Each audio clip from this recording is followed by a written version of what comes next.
baby. We in here, yeah, we in here, 'cause we been. Y'all better get comfortable with saying black. We in here, yeah, we in here, 'cause Black versus the Board of Education. Cause we can't get rid of us now. We in here, yeah, we in here. Cause we can't get rid of us now. And you know that we won't ever go because we've been here. That's why we are indeed a whole mood. That's it.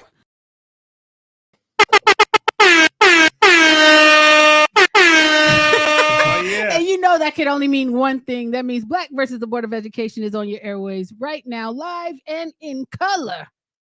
The best color, if I do say so myself. You agree? Yeah. Oh Lord. See, I see how we starting off. Okay. Welcome to Black versus the Board of Education. My name is Miss Laureen, and I am the host that actually runs the crew. But you know, like we do all the time, I gotta let you know who's in the building. And we're gonna start with Adrian today. Hey, Adrian. Ooh, first time. Come on Uh-oh. Hello, my name's Adrian. I'm a college student in California. now. In California. Just the whole California. state. Okay. Yeah, man. Yeah. Come on, man. All right, come on. Yeah, we statewide. Come on now. Jalen, hey. Hello, my name is Jalen. I am a college student in the California area, honorary Louisianian. Okay. Here we go. You know, that's what we do. We just Oh, can't man. have nice things. Where's Jada? Hey y'all, hey, my name is Jada. I am a homeschooled senior, or actually not anymore. I'm a graduate. Woo! But no, thank you. In the Sacramento area, and I'm glad to be back. Awesome, possum. Where is Keela? You got to come off mute, boo. Sorry, I don't know what I'm doing, but hey. It's been a while. What'd you say? Technology. Come on, Keela. Introduce yourself. Anyways, I am a college student in the Sacramento area, and I am excited to talk to our friend. Awesome. See, because we make friends around here. Am I the friend? Yeah, you the Yeah. friend. Hey. It's your day. It's your day. Uh. Bring up Melissa. Hey, Melissa. Hi everyone, my name is Melissa and I am in the Southern California area. I'm a junior and I'm super excited about today's episode. Awesome. So you guys know we had a chance to meet our guest when we toured CBS 13. I don't even, because these weeks and months seem to run Ooh. together for me. 2 weeks. 2 weeks It ago? was like 2 2 weeks. weeks ago. Okay. So can you introduce yourself and tell us who we're talking to so we can get into the conversation? Okay. My name's Roland.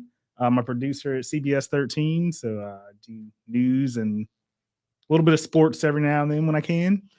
So when you say you're a producer, what does that mean for people who probably never seen you at work like we got a chance to? Yeah, and even like when you see me there, it's kind of hard to describe. Like there's so much going on. Like I tell you, I'm stacking a show, and it's like, what does that mean? But, And I was over your shoulder watching you do something. You was doing a whole lot of clicking. We'll get into that. Bunch of clicking, and looks like a big old spreadsheet. That's pretty much what it is. And you put stories in order. Like you try and tell as many of them as you can, and you write the stories, kind of get video with them going. So I don't cut the video myself for the most part, but I tend to find the video and be like, all right, this is what we need. Okay.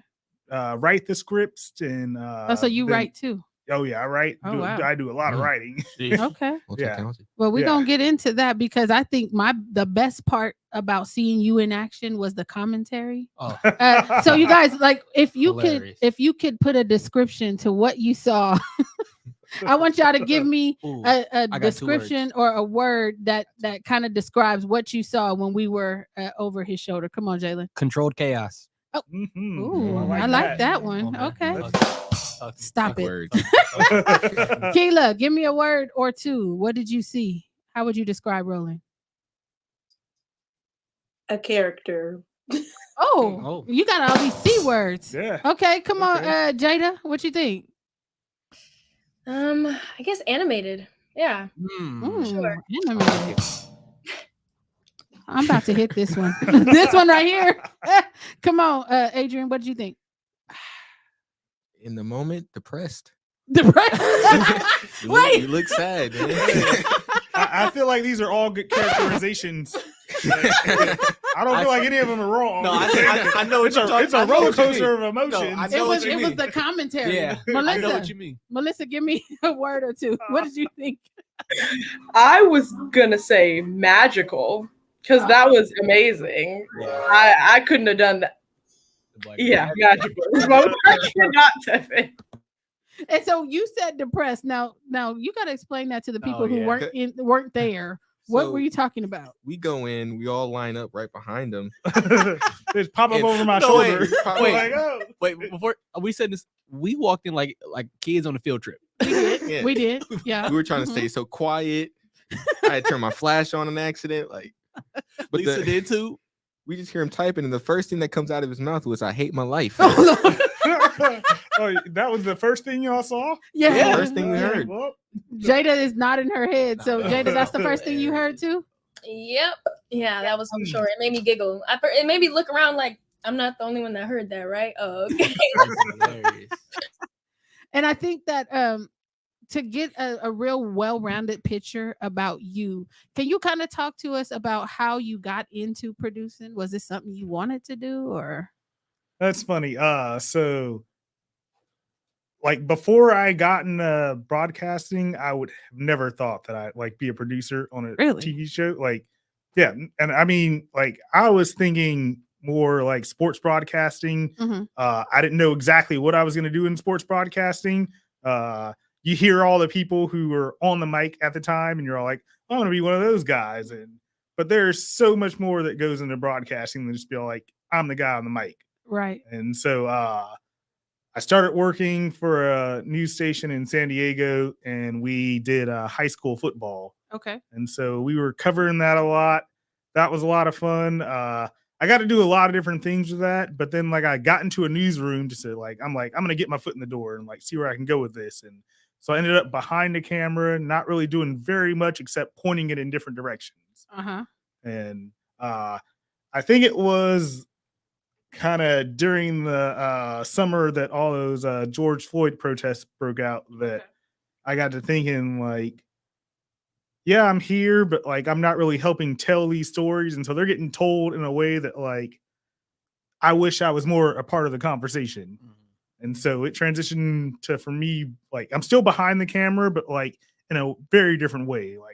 I really lead a broadcast, and where I kind of I get to take it in the direction where it goes, and I get to write these scripts. And so I feel like I'm a little more in control now. And okay. So I went from being kind of just a guy behind the camera to someone who kind of helps shape that narrative to what you see in front of the camera. When you're sitting at home looking at the TV, now you're seeing the work that I do.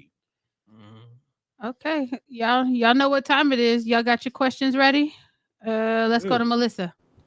My question is, if you were not doing this, what do you think your career would be? Would you like to still be in the same industry, or what do you think your career would be? Okay, that's interesting. I definitely like media. If I wasn't working in TV, I'd probably try and look for something in public relations, which is actually what I studied in college. So my whole thinking was kind of trying to create messaging for organizations or maybe a politician. But yeah, definitely trying to craft messaging that works for an organization, but at the same time, it's fair and accurate and truthful. Mm-hmm. All right. Miss Jada says she had a question. Hi, yes. I guess it's kind of similar to Melissa's, but not really. Before you started doing what you're doing in the production crew, did you ever have any other goals or aspirations or plans for your life? And what made you want to take that turn? All right. It's funny. So when I got out of high school, and it's weird because I studied journalism in high school. Where are you too, from? And I'm from Sacramento. Okay, you're from here. Yes, I was born and raised in Sacramento. I did not go to Sac State. Okay. So I went to so I graduated high school at McClatchy. Okay. And then I went to Sac City to do like my first little bit of college, and I wasn't really taking it all that serious and everything. And then so I dropped out of there, but then eventually I went back and I learned about a program that like kind of get me on track to like figure out how to get my degree. And so once they got me on that path and everything, I was like, all right, I definitely know I want to like stick with journalism, like stick with media studies and everything. And so from there, it just kind of took off. Like once you kind of figure out that path that you want to go on, like I said, a lot of it, like for me, was like still with sports, and so like that's where it might turn back to, like it's sports. But I'm really enjoying working in news and getting to kind of tell stories for the community. And so, Jada, can you restate your question? Because I know I threw him off asking him where he was from, because I wanted to see if he went to Sac State, and you just went to Sac City, and then where did you go? Then, so I ended up transferring to San Diego State. San Diego So State. yeah, I got my degree down south a little bit. So go ahead and restate. Yeah, no, my question was basically before you started like your journey in production, did you ever have any other goals or aspirations that you wanted to accomplish? And what made you want to take that turn into the occupation you're in right now? Yeah, so before I ended up in this, like I wasn't thinking too hard about where I wanted to end up. So yeah, when I left high school, that's partly why I ended up only doing a couple of years of community college and only getting a couple of credits, because I had no idea what I wanted to do. And so I kind of took a lot of time doing that. Once I got done with that first stint at community college, I was like, this definitely like isn't it. And then I went and did other stuff. And then Was you getting in trouble? A little bit. I mean, probably not the good trouble that we want to get into, but yeah, definitely getting in a little bit of trouble. And then yeah, you kind of realize that like that ain't the trouble isn't for you. Right. I was not built for that. So understood. I'd always been pretty into the books, and so I went back to the books, and once I kind of got some direction, then yeah, I was all like, all right, media is where it's at. And like I said, I wanted to do sports first, and I kind of got my foot in the door. And then, like I said, those George Floyd protests of 2020, like that's kind of where my focus went from just, oh, I need to do whatever I can do to get in the media, and to just be all like, all right, well, I got to start figuring out how to like make sure I'm a part of these conversations, telling these stories for our community. That's dope. That's dope. And what I wanted to say, if you're just now joining us, we're talking with Roland Armstrong. He's a news producer at CBS 13. And this episode, which I didn't say at the top because I was neglectful, this episode is called Keeping It Fluid Behind the Camera. And I love what you're saying. You wanted to make sure you could help to tell these stories in a more accurate and truthful way. And I think that's super dope. Sir, you have a question, Adrian? Yeah. So my question is, when you're writing these scripts, what is your typical process? Like, do you have something you like to do before you write? There's definitely a lot of time in between, especially like if you already know the story is going to happen no matter what, and it's going to go on the air. And you have like hours in between when you first get to work versus when this is going to go on air. So, I mean, if I know the story's going to go on, like typically you'd write like a draft of it, trying to just like get it to be like, well, if I had to tell the story right in this moment, right now, like what kind of things should I include in it? Because especially with TV, you only have so much time. Right. It's like you've got an hour, half an hour sometimes. Like I do a lot of half-hour shows, so that is not a lot of time. Like once you get in the TV world, and so being able to share all that information, like you kind of get a draft out and be like, all right, this is basically what I want to say. But then like when you're working in news, stuff is changing constantly. So it's like you have a little bit of what you want to do, but at the same time, you got to realize that you got to be ready to change on the fly. And so having a small draft, like kind of a rough estimate of what you want to say, and then kind of taking some time to look it over again and again, even if you have time. But it's weird because like when you're working on deadlines, like eventually like it's time and it's going to go to air, and you might not like what you have said in that moment, but that's what's going to get communicated. So as much as you can revisit it as you can, like I feel like that's the best way to go about it. But sometimes like you'll get a story that like just happened like as you're on air, and so you've got to write a little bit and then be like, all right, we're going to take this to air, and cross our fingers it's good enough sometimes. Yeah. That was my question too. That was my question. That That was your legit my question. question. How does the breaking news aspect work? Like when you're on air, Oh yeah. and let's say it's 5:00, you have the 5:30 show, and it's Right. 5:45. Some massive thing just happened. Right. What does that process look like? Oh yeah. It's not too much of a process because like, and you're running out of time too. It's all like, so like you're backed up against the 6 o'clock show at 5:45. So you want to get that in there right then. And so with CBS, like we have affiliates. So if something happens like in another state that like we need to get on air right away, like I think that just happened the other day with like a shooting in Texas. And so it's all like you don't really have much time. Like you kind of get the information that you got, and then you kind of just gotta throw together. Like sometimes it's even just bullet points, but you want to share as much information as you can with also like making sure you're not like sharing inaccurate information.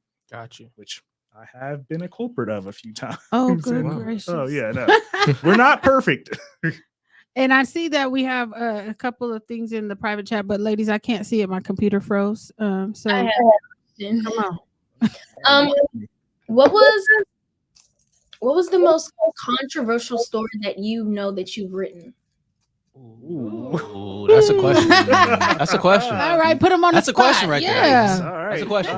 That's a question.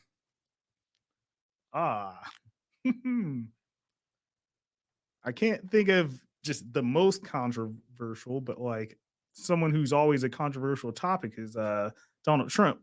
And so he's a very interesting guy to write about because he's a hot mess.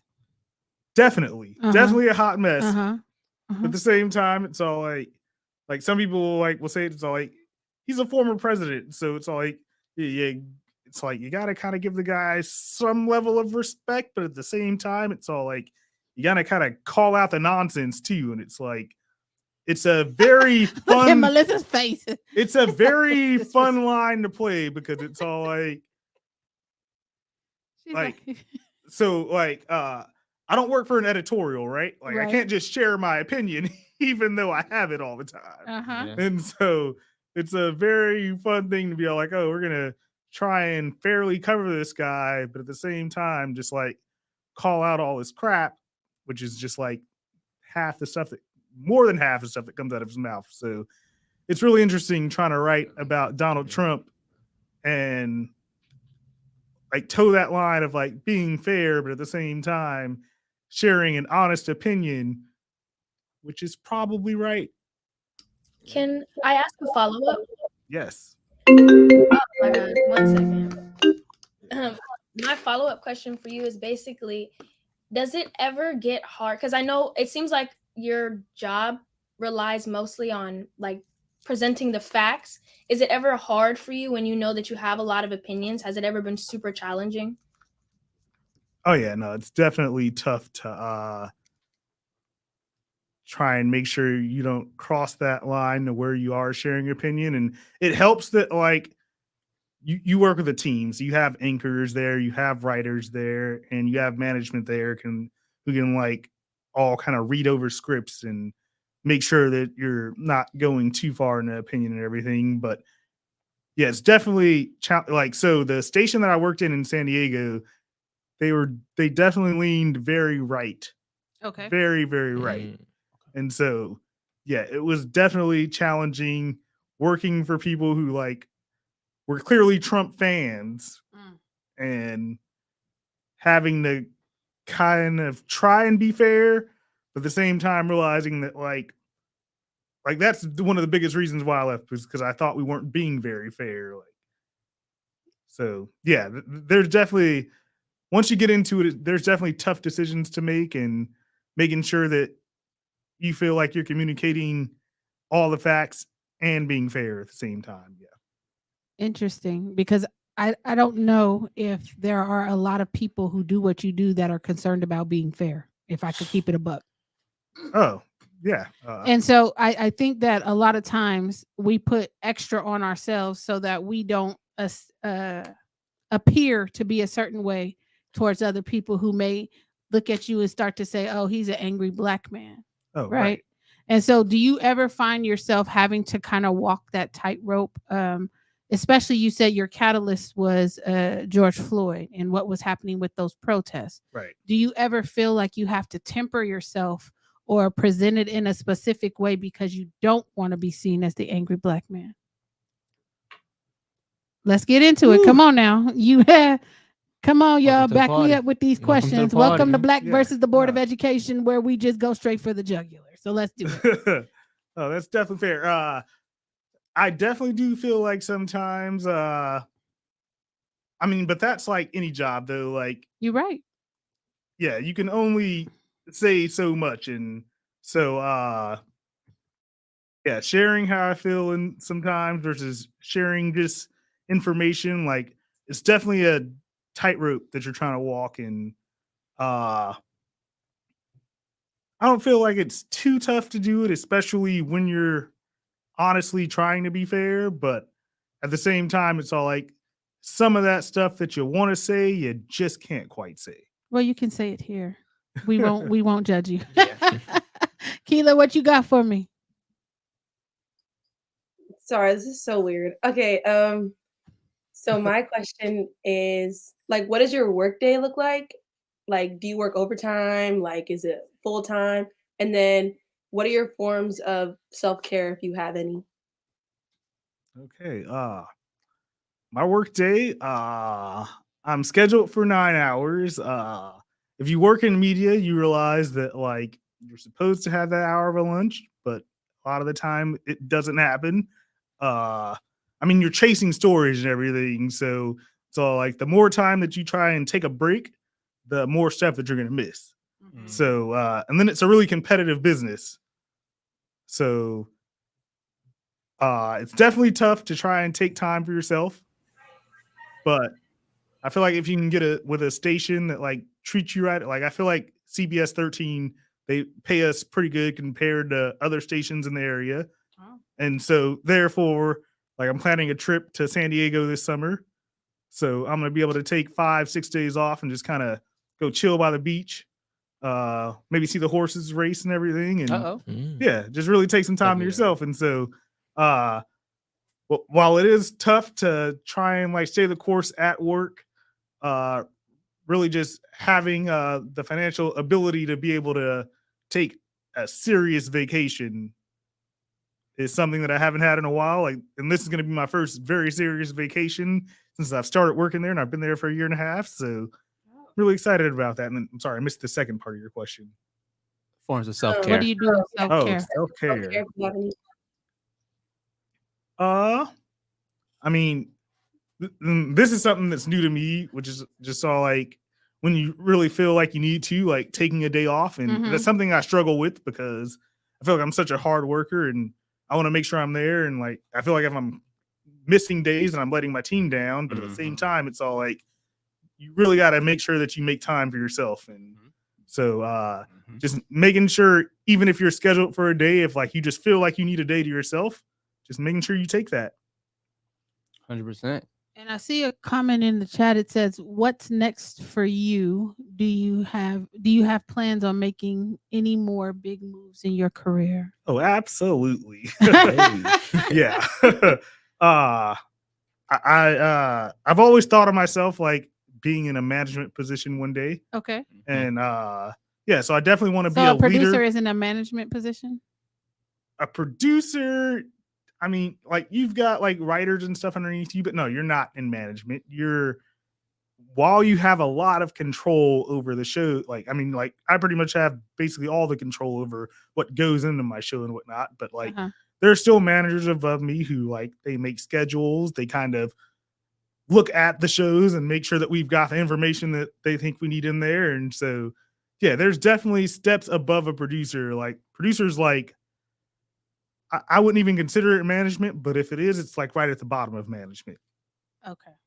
Gotcha. So like that's probably like where I go from here would be into management is to like the next step would be like as an executive producer. Okay. And so then you're considered management. Gotcha. And I see that Sam has joined us. Hey Sam.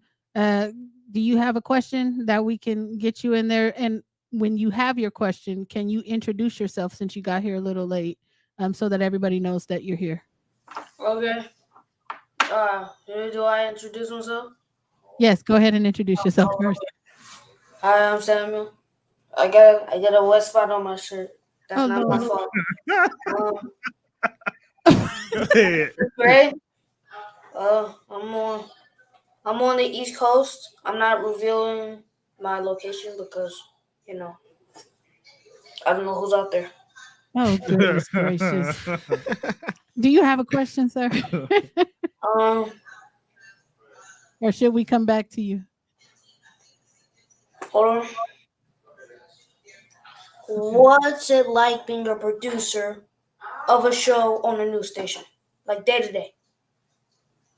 Day to day, it's definitely hectic. I think you said controlled chaos, or yeah, that's pretty much what it is. Like a lot of days you can go in there and like it's fine and everything. Like no breaking news happens, and so you're able to put together a show within 6 hours, like before the show, and you're fine. But like a lot of nights too, like an hour before your show, stuff can happen, and all of a sudden you got to change up everything that you've like been planning on doing. Like you've been planning it for the last 5 hours, and all of a sudden that's just gone out the window. Yeah. And so, yeah, it's just being able to like control, like, because there's a lot of moving parts. Like you'll have sometimes 3-4 live reporters out in the field, and so like you're in the booth back there just talking to all of them, and you're trying to communicate with them at the same time, and the anchor's on set. So there's a whole lot going on, but I enjoy the chaos kind of. Yeah. So I know you said you wanted to move up like in a management position. Do you see yourself staying at a local level or going up to the bigger news stations? Good question. Right. Okay. I don't know.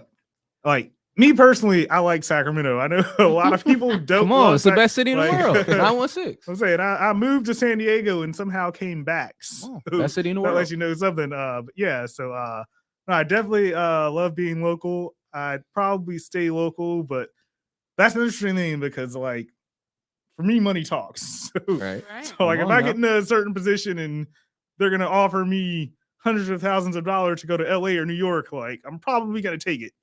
Like, if you throw that much money at me to like, be like, all right, we want you to run our news station. It's like, so like, I feel like local for the most part, but like, I'll keep the doors open. Anything like.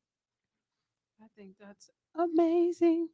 So listen, so when you're sitting there and you said you're writing your scripts, first of all, you have a certain amount of time to get all the stories in. Right. How do you choose what's priority? So that's like a journalism thing we learned. So there's like different things that make stories important. So things like timeliness, proximity. So that's like how close it is to you. And especially with being a local newscast, like you want things that are closer to you because they affect the people around you. So just different news values. There are a bunch of them, and it's hard to put them in order. I think like we had like 9 of them or something when I was in school. And so it's all like, it's about deciding which of those things is most important. So like, is like is the proximity the most important, or is just the impact of it? Like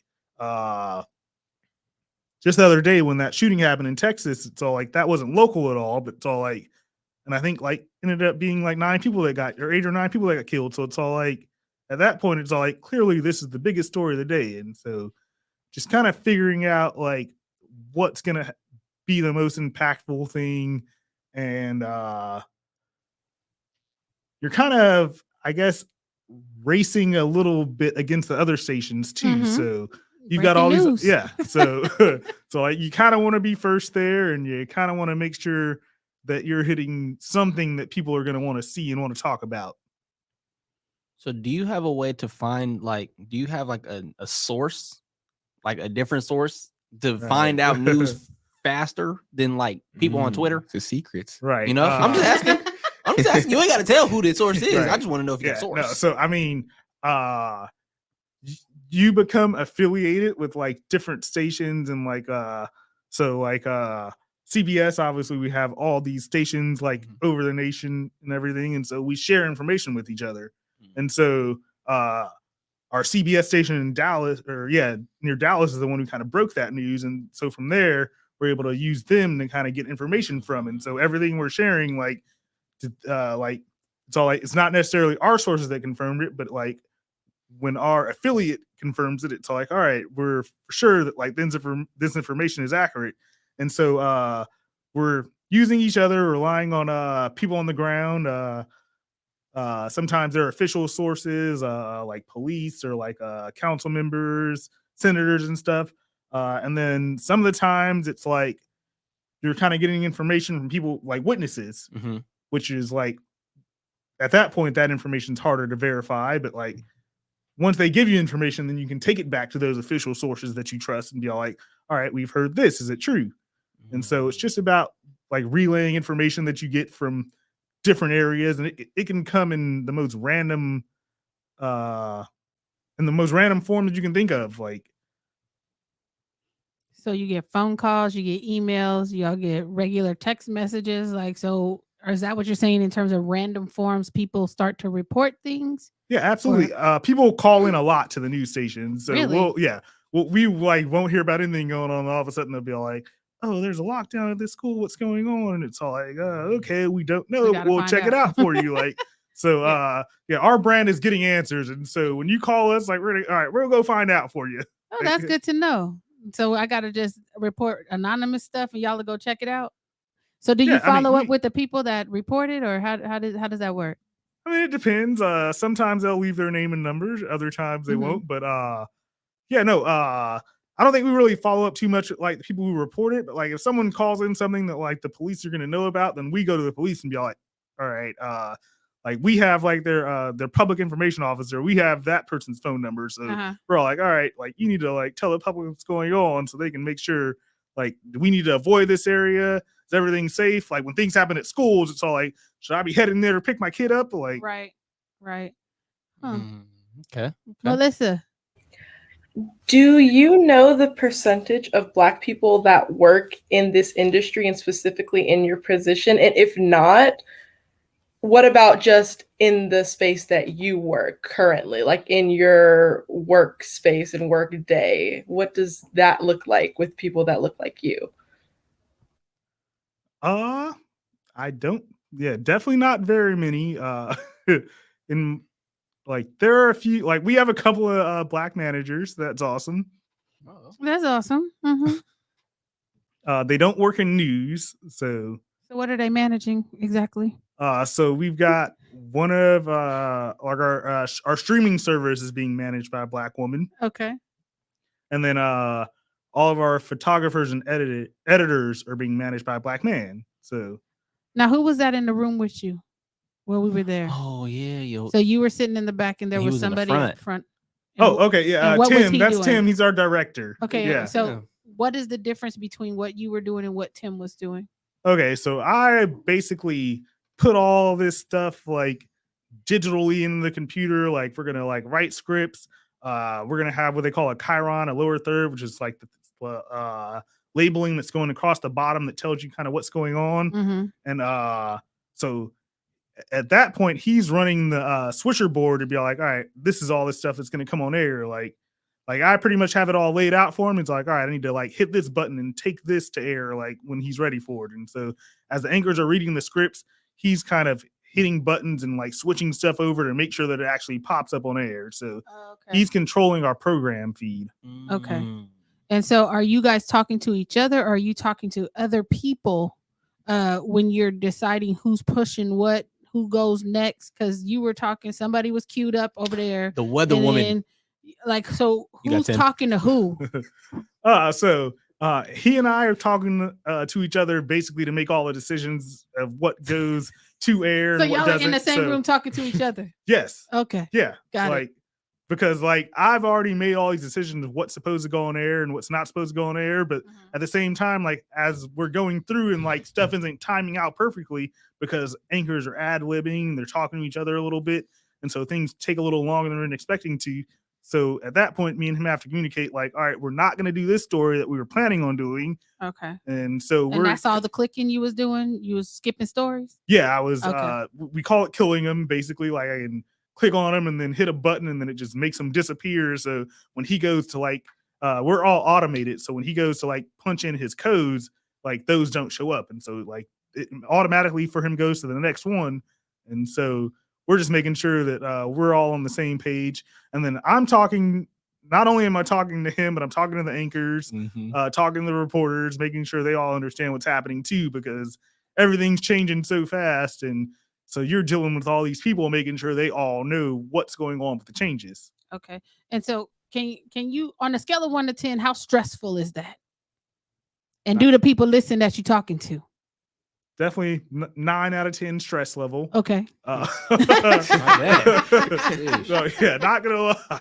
Like, and then sometimes they listen, sometimes they don't, which is like that makes it interesting too, because you guys are timed, right? Yeah, and you have to go when you're. We've got a certain amount of breaks that we have to hit, like within this time frame, and like we also have to come back and say goodbye at the end of the show. So it's really stressful, like when they're like not listening to you, and so you kind of try and plan for it a little bit in the end, but sometimes it's like hard to take care of. And it's interesting because like I did miss a break once, and so that's a ton of money that just goes out the window. And so like, all right, well, and they're like, don't let it happen again. And I'm like, okay.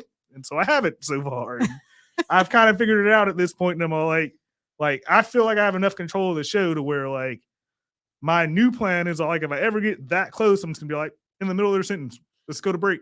Like that's my new plan. Like I haven't had to use it yet, but like, oh, so you're just gonna cut people off?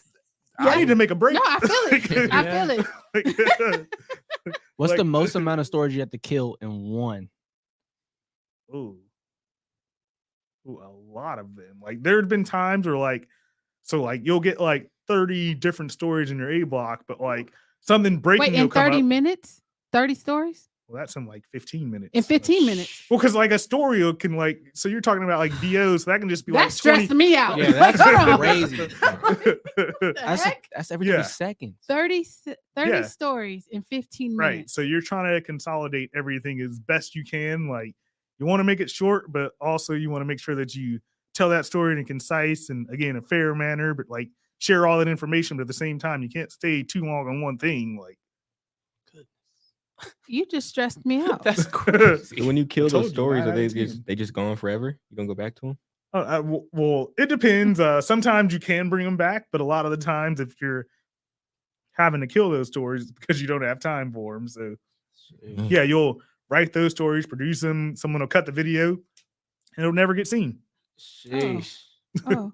And so if you're just now joining us, we're talking with Roland Armstrong, news producer at CBS 13. This episode is called Killing. I'm sorry, not killing. Oh Lord. Keeping it fluid behind the camera. And y'all don't see him, but Roland, we got Roland in here sweating. And I don't know if it's just hot in the studio. I feel like it's just hot in here. Or y'all just are y'all just putting them on the hot seat. They wearing sweaters in here. Hey, like, man. Look, man. Look, my shirt. I don't understand it. Look, man. Roll up the sleeves real quick. It's a little hot in here. It's a little toasty. It's a little toasty. So maybe they can help us out with some AC. Turn that up a little bit so that we can breathe. Or bring Roland a handkerchief or something. Man. Give him a because preacher he's towel. in here sweating. The more y'all ask questions, he like. You need a preacher towel for real. Jada, you got something on your mind? What's up? No, I was just making the comment when he was talking about how you can like write and produce and like sometimes they'll never get seen. I would be mad if I put in all that work just for them to be like, kill it. What?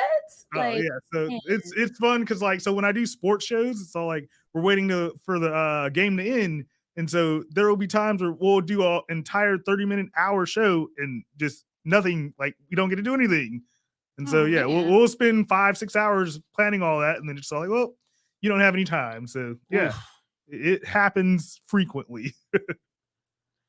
Keela.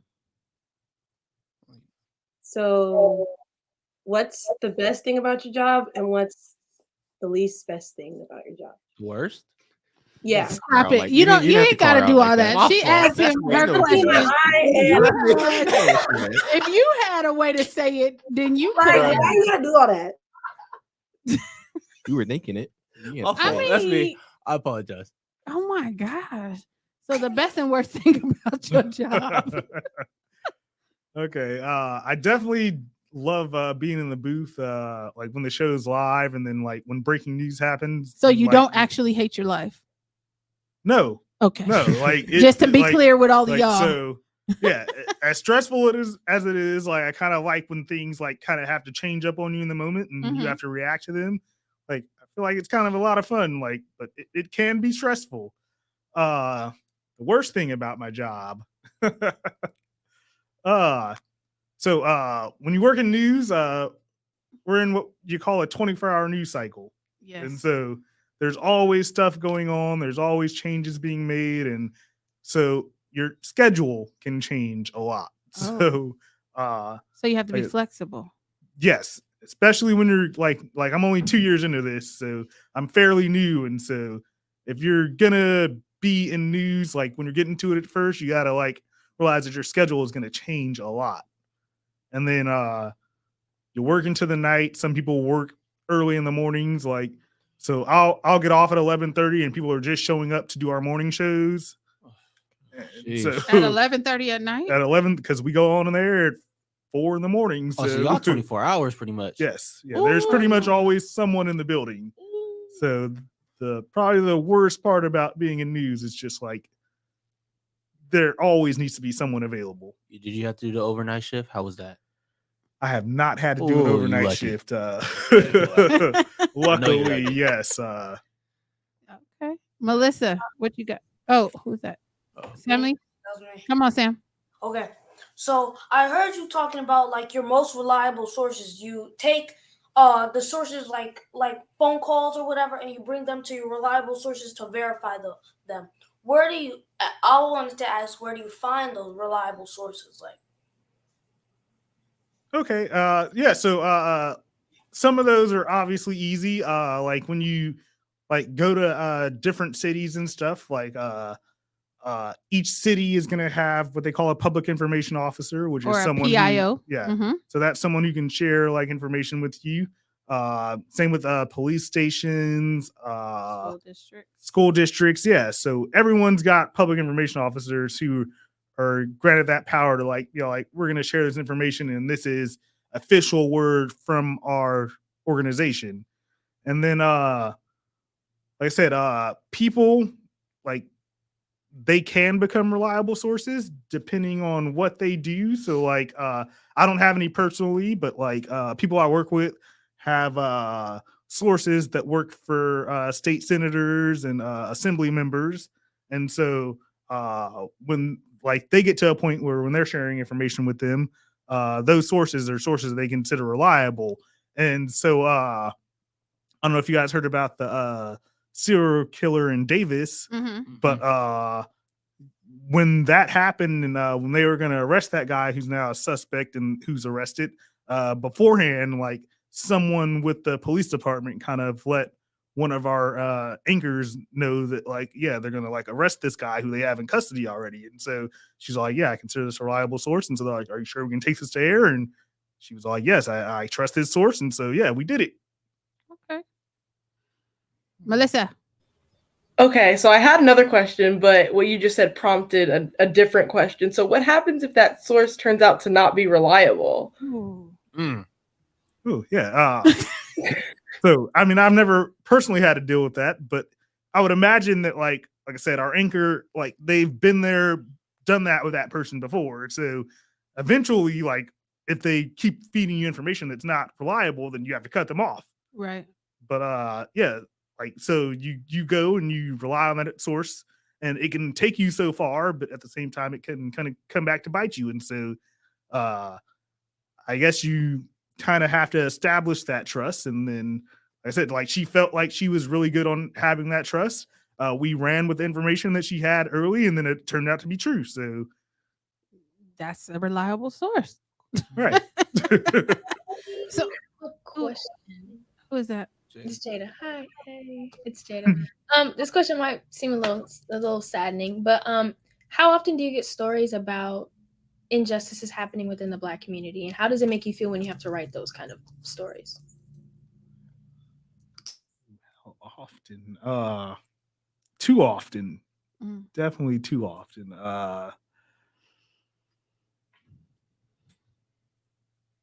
and I guess there's just a certain amount of like sadness that comes with it.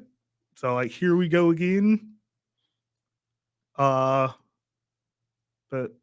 yeah, and like I said, I was trying to keep it fair and accurate. At the same time, trying to take emotions out of it, because at the end of the day, it's not my job to share my emotions, even though I feel them all the time. And so it's definitely a balancing act. It's definitely tough to try and write these stories without sharing your opinion and without expressing some emotion. But at the end of the day, it's just about getting the facts out there and letting people decide for themselves how they feel about situations.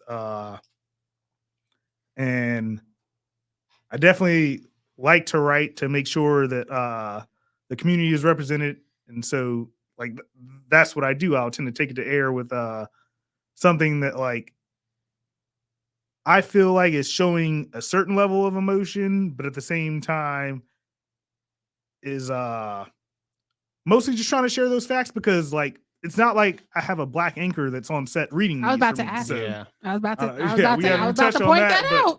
but yeah, so yeah, that's a very interesting line to take when writing too, because it's all like, I'm probably writing for this white person, so I've got to figure out how to like communicate it in a way that's all like fair to them too, to go on set and like read this. Like they're the one who has to say it like in public, so like there's only so much I can do to like share this information in a way that I'd want to share it, but at the same time, like I said, making sure that it gets shared like accurately and fairly.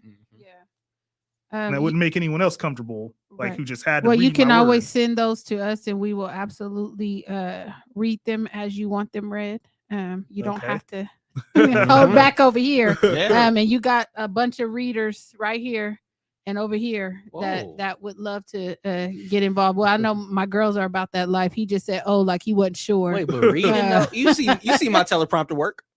Well, Jada got you. He ain't lying.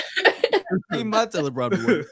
He was like, oh, well, I mean, and I just think it's because as you were talking and you were trying to describe the emotions that you were feeling, there was a little something that I saw in your face when you were saying that, looking at the ceiling.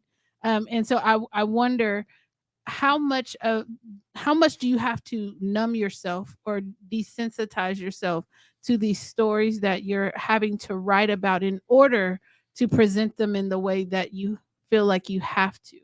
Like how often are you tempering your feelings and numbing yourself to what it is that you're seeing?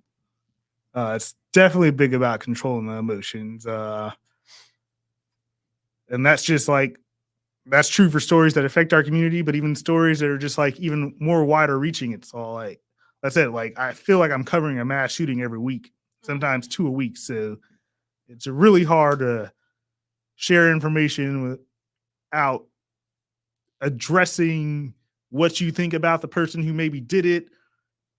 And yeah, no, it's definitely a tough business. It's definitely tough to be in that position to where like, you know so much and you want to say so much, but you can only say so much. Yeah. If that makes sense. I have a question. Yes, sir. So I wanted to ask you on a more positive note. Yes, I love positivity. What are your favorite stories to write for like your shows? Okay, so we work we actually like do 2 TV stations at CBS 13. Yeah. So there's also a Good Day that we do there, channel 31. And so like they tend to do a lot of the very positive stories and everything. Positive, fun loving kind of Community, like Yes. uplifting. And so those are great. They'll do those in the morning. And then they'll have like a bunch of information from like the story that they did. And so we're able to take their video and the sound that they use and create a story of it from later. So I love writing stories that like were related to the Good Day stuff that we did. And so yeah, they'll just have like I don't know if it was one of the more recent ones, but like they like did stories about all the breweries that were making beers after the George Floyd protests. And so like I think it was Oak Park Brewery who did the Black is Beautiful Beer? yeah. Oh. And so yeah, it was just it's really fun to kind of write those stories for organizations that are trying to build up the community. And yeah. Okay. How often do you get out to the community and spend time out there? Not enough. Okay. Not enough. I'm definitely inside of the studio. I said at least 9 hours a day. That's 7 days a week? no. Okay. 5 most of the time. Every Monday now through and then Friday? 6, but right now I'm Tuesday through Saturday, but like I said, the schedule is flexible. I Mhm. think my manager like texted me when I first got in here asking me if I could work instead of tomorrow work on Sunday. So my schedule for this week is going to change. And I just found out today, like while I was walking in here, I'm like, oh, that's great. Like I'm going to tell her yes, but it's like, man. Man, I wanted my Sunday. Mother's Day. Well, I want you to block off June 25th and be our guest at our Black graduation celebration here in Elk Grove. Oh, absolutely. So we're I going will to put that on your my calendar. schedule. And I know you work on Saturdays, but like late I can get that or off. early. Okay, because we have a family fun day on that Saturday, but we also have our formal on that Friday. So that whole weekend, just go and block that off. Okay, the 23rd Through the 25th. Yeah, just go and block that Okay. off and come spend time with some folks in the Yes. community. We'd love to have you. Absolutely. And I know like we're getting close to the end of the show. Do we have any more questions before we start talking about something else? Because I know I told Melissa when y'all weren't here that I had a surprise for her, and I'm gonna drag it out to the last minute or two. And so she just gonna have to wait. But I have a surprise for her. So listen, I have a comment. yes, sir. I just want to just say, like, that is a difficult job. Like, cause I thought the anchors wrote their stuff, but now just seeing like, I have a lot more respect for everybody in the newsroom because the anchors got to read something that they didn't write. You guys got to write something for them to read, not knowing that if you put emotion in there, you don't know if they're gonna say it with the emotion that you intended it for. It's just a lot. It's a lot. Oh, then them typos. Oh, yeah. The typos. So we saw the teleprompter, and they get to control the teleprompter as the story is moving up. Right. That's very interesting because I thought that there were still cameramen in the studio, and they're not. They're like robots that move. The cameras are they're automated. And so I was like, wait a minute, this is okay. This is interesting. Okay. And so you have the robot camera people. So it's just the anchor, and these things are moving as they're talking, but they're controlling the feed on the teleprompter. That's a lot of coordination. No, that's a lot. Yeah. And so do you upload that story, or how are they accessing it to then be able to control it as, explain that to me. Yeah, it's going through it's all connected to like this web program. Mm-hmm. And then so we pull it up on a computer in the back, and that's like our prompter computer. And so once we load it into that computer, like we'll load the show into the computer, and at that point, yeah, they're able to control it with their little pedal.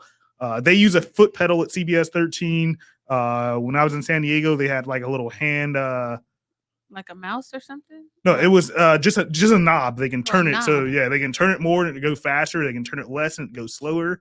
So they can control the speed with it that way. And I haven't seen how they quite use their foot with the teleprompter, but I'm assuming it's the same thing. Like the harder they step down, it'll go faster, and the lighter they step, it'll go slower. Yep. So it's like a gas pedal in a sense. For people who aren't really clear what we're talking about, it's like a gas pedal that the anchors have right by them, and they get to press it to then have the story going up so that they're reading it at, I guess, the pace that's most comfortable for them. Right. I thought that was freaking fascinating. Right. Yeah. Remind me of a hoverboard. A hoverboard. You know remember those hoverboards? I never read one. Oh yeah. I don't know anything. Remind me of I know what you you're know. So are you saying that thing that you stand on, and if you lean forward? Yeah. Because when you lean forward, I've never been on one of those. When you lean your foot forward, it goes down, but when you lean your foot back, it goes up. The teleprompter. Oh. That's how you go back up, and then how you go back down. Well, see, he probably knows more about the teleprompter than I See, do. I'm like, man. I've never been out there to see them doing it. Well, I'm gonna need you to go check that out so you can report back, because I need some answers. You said y'all specialize in getting answers. I'm gonna need the answer to that. Like how, and I know that we're gonna be talking to Brady soon, and Jake. I spoke with him today, and he'll be on in June. But before they come, I just need you to get me that answer so I don't have to ask them. But I'm happy to ask them because I think that there's a lot that people don't know that goes into producing a new show, the things that you have to do, all the constant clicking and the talking, and you guys are communicating. And I hope we didn't make you too nervous for having us in there, because it was a lot of us, and we were standing behind you, and I'm like, "What he doing?" And then he was emailing, and he was doing all kind of stuff, and I was trying to be nosy, because I wanted to know. I was trying to get answers myself. And so as you have people coming in, so do you guys get a lot of groups that come in to tour the station? And if so, are they always as animated as the group I brought you? At least since I've been there, we've not had a lot of groups. The COVID thing, and so that's definitely slowed a lot of the visiting down. But seems like it's starting to pick up a little bit now. And out of the two groups, you guys were definitely more animated. Hey now, come on, man. Yeah. I wish I would have uploaded one of the because they did some stuff. Could you guys see them in the back when they were over by the weather board? Were you guys able to see them? I saw them when they first started, but then I had to go back and finish work. But I was like, okay, they're having some fun in there. The dynamic duo. Come on, talk to me. You could have put us on air. Oh my god! Yeah, people love the weather station. People love that green screen. Well, we didn't know that was a thing, right? So you go in and you see her doing all this stuff. I'm like, she not even do it. Like, where is that? Where is she doing? I mean, if she was on point, come on, Melissa. What are you saying? That was the most fascinating thing I have ever seen. I was just talking to my mom about that, and we were there 2 weeks ago. That was one of the most fascinating things I have ever seen. She knew what she was doing, and she came in. The heels came in and left, and I had questions for her, and I need to know where she is because I wanted to talk to her. How long has she been doing this? Because she was a professional. I got up there and I was dizzy. I was disoriented. I didn't know what was happening when I got up to the green screen, and she did it so fast, and then she left, and I didn't get to see her again. I want to talk to her. She was amazing. You tell her that Melissa wants to talk to her. I want to talk to her. Because her entrance, they kept telling us, don't move, don't sneeze, don't do anything like that, right? And so she came in, and it's like clack, clack, clack. While he's still talking, though. Can they hear her over the air? Were y'all able to hear her when she came into the studio? Or? I don't think we got the feet too much. Those mics are really directional, so I don't think they get many of the steps, but they can a little bit. But at the same time, the people who go in there, you call that talent. So they get to be a little disruptive when they come in, and every now and then they might walk behind people's shots and everything. But it's hey, they get to do that. Oh wow, they can be seen. Okay, I can't. She said, who was that? Sam. Oh no, I was just she said, put some respect on my name. Oh, okay. Oh yeah, Christine's a vet. Samuel. I got an award today. That's why I was late. Oh, you can't see it. You can't see it. Why can't you see it? Hold on. Put it in front of your afro. Maybe that'll help. Oh yeah. Nope. It just disappeared. Nope, it disappeared. Oh wow. Oh. Dang it. Put it in front of your shirt. Put it in front of your shirt. Let me see. That's that green. Oh, there you go. Magic. Now, I don't know what it says. Can you? Is it okay? I can read it. You want me to read it? Okay. National Elementary Honor Society. This certifies that Samuel Hunley. Oh, dang. I don't want to say my name. That's okay. Keep going. It certifies that Samuel. Was selected as a member of the 2022-2023 chapter of the National Elementary Honor Society at Gwinnett Online Campus. Membership demonstrates outstanding scholarship and responsibility and a commitment to excellence in service and leadership. That's it. That is dope. Congratulations. What's wrong? You okay? He said, I said my own name. He said, acknowledge me. Hey, that is hilarious.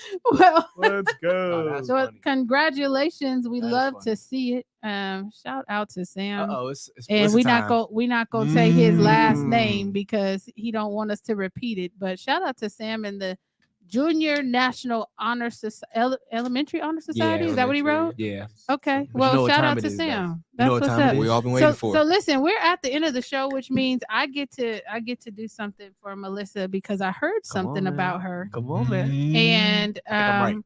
I wanted to. So a couple weeks ago, I you knew know it. that I went down to Los Angeles and we were at the Casa LA Gala, I right? knew it. And at that gala, you know, they said, if you give this amount of money, we will put you into a drawing. And in this drawing, you will receive something. Uh-oh. And so my name came up, and I am sending you to see Taylor Swift.